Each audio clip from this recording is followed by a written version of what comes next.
Morning students, कैसे हैं आप सब। उम्मीद करती हूँ आप लोग अच्छे होंगे। आज आपकी वर्कशीट नंबर 43 आई है। इसे अच्छे से लेबल कीजिए, डेट डालिए, क्लास सब्जेक्ट, अपना नाम, अपने टीचर का नाम लिखिए। आज हम लोग पढ़ने वाले हैं बुद्ध की कहानी। उप विषय आज का हमारा क्या है? बुद्ध की कहानी। भावना आज पहली बार अपने माता पिता के साथ सारनाथ देखने के लिए उत्तर प्रदेश आई है। सारनाथ में भावना के माता पिता उसे सारनाथ स्पूत दिखाने ले गए। ठीक है, इस अब क्या है ये यहाँ पे ये इसको कहते हैं, ये देखिए सारनाथ स्पून आपने देखा है, इसको कहा जाता है। एक मिनट रुकिए, ये देखिए स्पूत, ठीक है, दिखाने के लिए ले गए। अब उसके बाद बताते हैं भावना इमारत को देखकर बड़ी उत्सुक थी। अब वो बहुत ज़्यादा खुश थी बच्ची। उसने अपनी माँ से इमारत के बारे में बताने के लिए कहा। उसने मम्मा से कहा, मम्मा बताइए ज़रा इस इमारत में क्या खूबी है, क्या है ये इमारत। ठीक है, अब उसके बाद क्या हुआ, उसकी माँ ने बताया कि इस इमारत को क्या कहते हैं, स्तूप के नाम से जाना जाता है। यहीं पर बुद्ध ने अपना पहला उपदेश दिया था। यानी गौतम बुद्ध जी जो थे, उन्होंने पहला उपदेश इसी जगह पे दिया था। इस घटना की स्मृति में यहाँ ये जो स्तूप का निर्माण किया गया। भावना ने अपनी माँ को बुद्ध के बारे में बताने के लिए कहा। यानी अब भावना जो थी वो गौतम बुद्ध जी के बारे में भी नहीं जानती थी, तो उसने मम्मा से कहा, मम्मा भाई आप मुझे बताइए कि ये कौन थे, क्या किया इन्होंने, क्यों ये इतने फेमस हैं। ठीक है, भावना की माँ ने बताया, बुद्ध बौद्ध धर्म के संस्थापक थे। वो क्षत्रिय थे और शक्य नाम एक छोटे से गण से संबंधित थे। ठीक है, अब उन्होंने बताया कि वो अब क्या थे, क्षत्रिय थे। ठीक है, बुद्ध के बचपन का नाम क्या था, सिद्धार्थ था।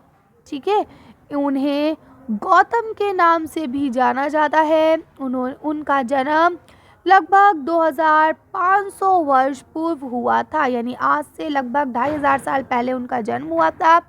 ज्ञान की खोज में उन्होंने घर के सुखों को छोड़ दिया। अनेक वर्षों तक वे भ्रमण करते रहे और तथा अन्य विचारकों से मिलकर चर्चा करते रहे। ठीक है, घूमते रहे और अलग अलग सोच वाले लोगों से मिलकर बात करते रहे। अतः ज्ञान की प्राप्ति के लिए उन्होंने स्वयं ही रास्ता ढूंढने का निश्चय किया।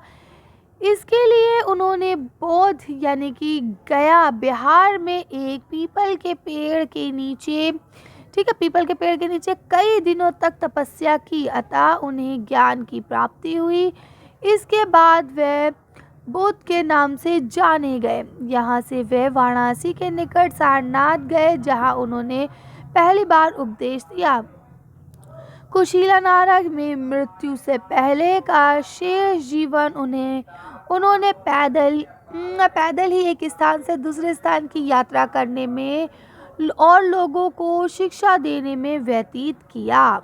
ठीक है, यानी जब तक उन्हें ज्ञान की प्राप्ति नहीं हुई, जब तक उन्हें पता नहीं था, तो अब तक वो उसको ज्ञान को तलाश करते रहे, ढूंढते रहे।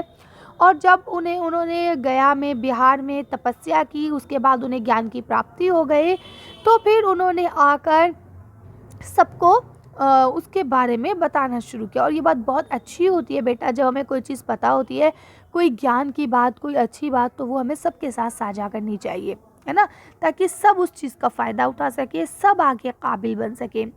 अब यहाँ पहला प्रश्न आपको पहला और आखिरी मान लीजिए लिखा है, बुद्ध के जीवन के बारे में एक संक्षिप्त नोट लिखिए। यानी एक छोटा सा नोट, ना बहुत बड़ा ना बहुत छोटा, नॉर्मल नोट लिखिए कि बुद्ध कौन थे, उनका जीवन क्या था। चलिए, तो इसका आंसर देख के वीडियो फिनिश करते हैं हम लोग।